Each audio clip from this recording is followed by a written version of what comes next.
मेरा YouTube channel Krishna वाणी में आप सभी का स्वागत है। मेरे चैनल सब्सक्राइब करना न भूलें। पिछले अध्याय में श्री कृष्ण ने स्पष्ट किया था कि प्राकृत शक्ति के 3 गुणों से गुणातीत होकर ही कोई अपने दिव्य लक्ष्य को प्राप्त कर सकता है। उन्होंने ये भी प्रकट किया था कि इन गुणों से परे जाने का सबसे उत्तम उपाय भगवान की अनन्य भक्ति में तल्लीन होना है। ऐसी भक्ति में तल्लीन होने के लिए हमें मन को संसार से विरक्त कर उसे केवल भगवान में अनुरक्त करना होगा। इसलिए संसार की प्रकृति को समझना अति आवश्यक है। इस अध्याय में श्री कृष्ण अर्जुन की संसार के प्रति विरक्ति विकसित करने में उसकी सहायतार्थ उसे भौतिक संसार की प्रकृति को प्रतीकात्मक शैली में समझाते हैं। वे भौतिक संसार की तुलना ऊपर से नीचे अश्वत्थ बरगद के वृक्ष से करते हैं। देहधारी आत्मा इस वृक्ष की उत्पत्ति के स्रोत और यह कब से अस्तित्व में है और कैसे बढ़ रहा है को समझे बिना एक जन्म से दूसरे जन्म में इस वृक्ष की शाखाओं के ऊपर नीचे घूमती रहती है।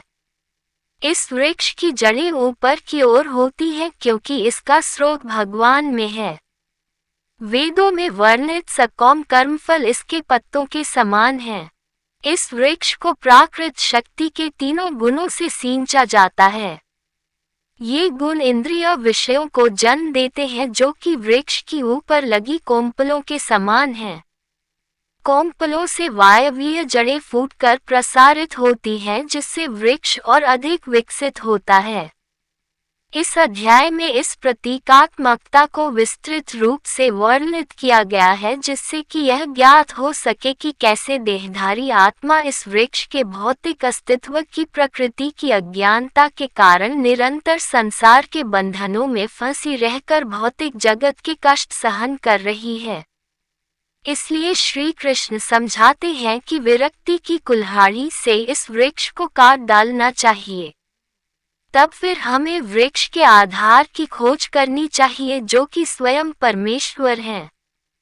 परम स्रोत भगवान को खोजकर हमें इस अध्याय में वर्णित पद्धति के अनुसार उनकी शरणागति ग्रहण करनी होगी और तभी हम भगवान के दिव्य लोक को पा सकेंगे जहां से हम पुनः इस लौकिक संसार में नहीं लौटेंगे।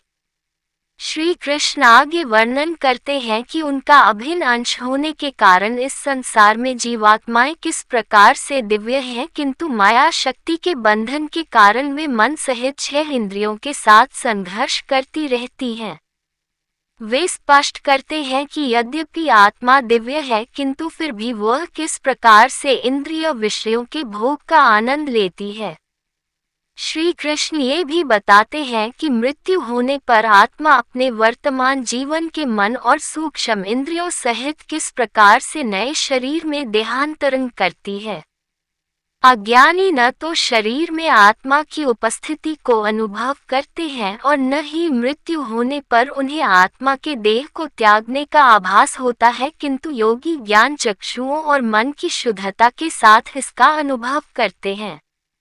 इसी प्रकार से भगवान भी अपनी सृष्टि में व्याप्त है लेकिन ज्ञान चक्षुओं से ही उनकी उपस्थिति को अनुभव किया जा सकता है। यहाँ श्री कृष्ण प्रकट करते हैं कि संसार में भगवान के अस्तित्व को और उनकी अनंत महिमा को जो सर्वत्र प्रकाशित है कैसे जान सकते हैं। इस अध्याय का समापन अक्षर पुरुषोत्तम शब्दों की व्याख्या के साथ होता है। अक्षर भौतिक जगत की नश्वर वस्तुएं हैं। अक्षर भगवान के लोक में निवास करने वाली मुक्त आत्माएं हैं। पुरुषोत्तम का अर्थ दिव्य सर्वोच्च व्यक्तित्व है जो संसार का नियामक और निर्वाहक है। वह विनाशकारी और अविनाशी पदार्थों से परे है। हमें अपना सर्वस्व उस पर न्यौछावर करते हुए उसकी आराधना करनी चाहिए। पुरुषोत्तम भगवान ने कहा है, ऐसा कहा गया है कि शाश्वत अश्वत्थ वृक्ष की जड़ें ऊपर की ओर तथा इसकी शाखाएं नीचे की ओर होती हैं। इसके पत्ते वैदिक स्रोत हैं और जो इस वृक्ष के रहस्य को जान लेता है उसे वेदों का ज्ञाता कहते हैं। इस वृक्ष की शाखाएं ऊपर तथा नीचे की ओर फैलती हैं और इंद्रिय विषयों के साथ कोमल कोमलों के समान तीनों गुणों द्वारा पोषित होती हैं। वृक्ष की जड़ें नीचे की ओर भी लटकी होती हैं, जिसके कारण मानव जन्म में कर्मों का प्रवाह होता है। इसकी नीचे के ओर की जड़ों की शाखाएं संसार में मानव जाति के कर्मों का कारण हैं। इस संसार में इस वृक्ष के वास्तविक स्वरूप का बोध नहीं हो सकता और न ही इसके आदि, अंत और निरंतर अस्तित्व को जाना जा सकता है। अतः इस गहन जड़ों वाले अश्वत्थ वृक्ष को विरक्ति रूपी सशक्त शस्त्र से काट देना चाहिए, तभी कोई इसके आधार को जान सकता है, जो कि परम प्रभु है, जिनसे ब्रह्मांड की गतिविधियों का अनादिकाल से प्रवाह हुआ है और उनकी शरण ग्रहण करने पर फिर कोई इस संसार में लौट कर नहीं आता। वे जो अभिमान और मोह से मुक्त रहते हैं एवं जिन्होंने आसक्ति की बुराई पर विजय पाली है, जो निरंतर अपनी आत्मा और भगवान में लीन रहते हैं, जो इंद्रिय भोग की कामना से मुक्त रहते हैं और सुख दुख के द्वंद्वों से परे हैं, ऐसे मुक्त जीव मेरा नित्य धाम ही प्राप्त करते हैं। न तो सूर्य, न ही चंद्रमा और न ही अग्नि मेरे सर्वोच्च लोक को प्रकाशित कर सकते हैं। वहां जाकर फिर कोई पुनः इस भौतिक संसार में लौटकर नहीं आता। इस भौतिक संसार की आत्माएं मेरा शाश्वत अनुअंश है, लेकिन प्राकृत शक्ति के बंधन के कारण वे मन सहित 6 इंद्रियों के साथ संघर्ष करती हैं। जिस प्रकार से वायु सुगंध को एक स्थान से दूसरे स्थान पर ले जाती है, उसी प्रकार से देहधारी आत्मा जब पुराने शरीर का त्याग करती है और नए शरीर में प्रवेश करती है, उस समय वह अपने साथ मन और इंद्रियों को भी ले जाती है। कान, आँख, त्वचा, जिह्वा और नासिका के इंद्रिय बोध जो मन के चारों ओर समूहबद्ध हैं, के साथ देहधारी आत्मा इंद्रिय विषयों का भोग करती है। अज्ञानी आत्मा का अनुभव नहीं कर पाते, जबकि यह शरीर में रहती है और इंद्रिय विषयों का भोग करती है, और न ही उन्हें इसके शरीर से प्रस्थान करने का बोध होता है, लेकिन वे जिनके नेत्र ज्ञान से युक्त होते हैं वे इसे देख सकते हैं। भगवद प्राप्ति के लिए प्रयासरत योगी यह जानने में समर्थ हो जाते हैं कि आत्मा शरीर में प्रतिष्ठित है, किंतु जिनका मन शुद्ध नहीं है वे प्रयत्न करने के बावजूद भी इसे जान नहीं सकते। ये जान लो कि मैं सूर्य के तेज के समान हूँ, जो पूरे ब्रह्मांड को प्रकाशित करता है।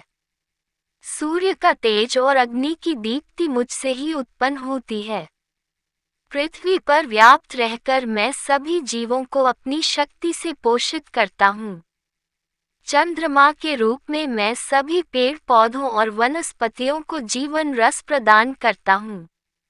मैं सभी जीवों के उदर में पाचन अग्नि के रूप में रहता हूँ। भीतरी श्वास और प्रश्वास के संयोजन से 4 प्रकार के भोजन को मिलाता और पचाता हूँ। मैं समस्त जीवों के हृदय में निवास करता हूँ और मुझसे ही स्मृति, ज्ञान और विस्मृति आती है। केवल मैं ही सभी वेदों द्वारा जानने योग्य हूँ। मैं वेदांत का रचयिता और वेदों का अर्थ जानने वाला हूँ। सृष्टि में 2 प्रकार के जीव हैं, क्षर और अक्षर। भौतिक जगत के सभी जीव नश्वर हैं और मुक्त जीव अविनाशी हैं। इनके अतिरिक्त एक परम सर्वोच्च व्यक्तित्व है जो अक्षय परमात्मा है। वह तीनों लोकों में अपरिवर्तनीय नियमता के रूप में प्रवेश करता है और सभी जीवों का पालन पोषण करता है। मैं नश्वर सांसारिक पदार्थों और यहाँ तक कि अविनाशी आत्मा से भी परे हूँ, इसलिए मैं वेदों और स्मृतियों दोनों में ही दिव्य परम पुरुष के रूप में विख्यात हूँ। वे जो संशय रहित होकर मुझे परम दिव्य भगवान के रूप में जानते हैं, वास्तव में वे पूर्ण ज्ञान से युक्त हैं। हे अर्जुन, वे पूर्ण रूप से मेरी भक्ति में तल्लीन रहते हैं। हे निष्पाप अर्जुन, मैंने तुम्हें वैदिक ग्रंथों का अति गुह्य सिद्धांत समझाया है। इसे समझकर मनुष्य प्रबुद्ध हो जाता है और अपने प्रयासों में परिपूर्ण हो जाता है।